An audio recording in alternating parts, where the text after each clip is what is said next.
Hi, everybody. Jennifer Louden and Luna, who got a haircut yesterday and looks a little bit like Dobby the house elf. Oh, Dobby.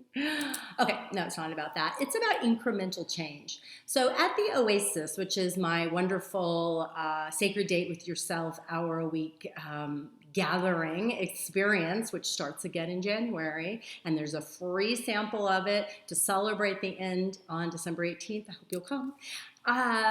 We have been talking about incremental change. I mean, that's really incremental, moving towards our truer lives is what the Oasis is about. And this last week, we talked about sleep and sleep patterns and bad habits around sleep and not getting the restorative sleep we want.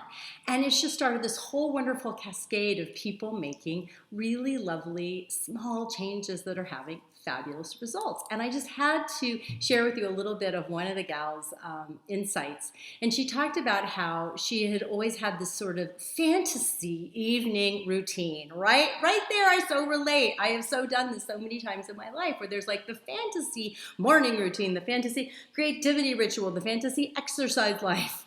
And hers was like yoga and gratitude journal and art journaling. And right? I mean, have we all done this? Totally guilty. Oh, and a bubble bath. I love that. And then what it became, which is really working, and the Oasis has helped her like see the power of this and have the commitment to it because we support each other in our commitments. Put the tablet computer away 2 hours before bedtime. Super doable. Super research shows that backlight, that blue light, is part of what disturbs our sleep. Turn the TV off at least 1 hour before bedtime. Again, our brain waves get into kind of as if we're sleeping, but we're not, so then it's hard to go to sleep. Be in pajamas by 9 p.m., in bed by 10, read something in paper form, and lights off by 11 or earlier. Okay, so my question to you is, are you not getting the traction in what you most care about in your life, Luna, because of fantasy and because of what I call raising the bar? And could you lower the bar, especially during what for us in many parts of the world is a stressful or intense or sad time? And then lower it even more.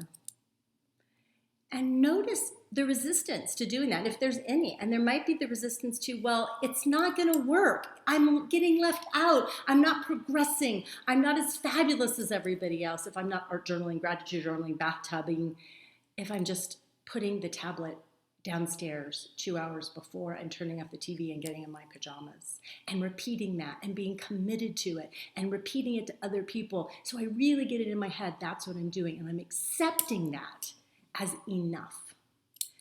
Try it out as an experiment. Notice the self-talk. Notice the possible resistance to something. And maybe it's not sleep for you. Maybe it's morning ritual. Also, always so much suffering around that for me in the past. Maybe it's connecting with a beloved friend or partner or pet. Lower the bar. See what happens, especially during the holidays.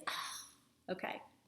Tell me how that lands. Tell me what you might do. And I hope you join us December 18th for a taste of the Oasis. We're going to have some fun.